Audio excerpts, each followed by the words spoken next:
ఏదో YCP social media వాళ్ళు ఆ పేటీఎం డాగులు పాపం బాగా తెగ కష్టపడుతున్నారని నా కోసం నన్ను దుష్ప్రచారం చేయడానికి. పారిపోయినాడు కిరణ్ పరారిలో ఉన్నాడు. నేను ఎక్కడ పారిపోలేదురా బాబు, పరారిలో లేదు.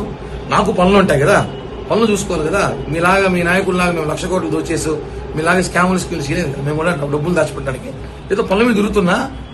ఒకటి గుర్తుపెట్టుకోండి, ఇప్పుడు ఏదైతే ఆడియోలని అవని ఇవన్నీ చెప్పి మీరు పుకార్లు చేస్తున్నారో ఇవన్నీ కూడా ఆల్రెడీ న్యాయస్థానం సబ్మిట్ చేస్తా, అన్ని కోర్టుకి వెళ్ళిపోయినాయి, ఇంకా అన్ని కోర్టులో తెచ్చుకుంటాం. మీరు ఒక విషయం గుర్తుపెట్టుకోవాలి, సంభాషణలన్నీ కూడా వాస్తవాలు కాదు. మీరు అన్ని వాస్తవాలు అనుకుని ప్రచారం చేయడం కూడా కరెక్ట్ కాదు. అన్ని కూడా కోర్టులో ఉంది, న్యాయస్థానంలో అందరూ న్యాయం జరుగుతుంది.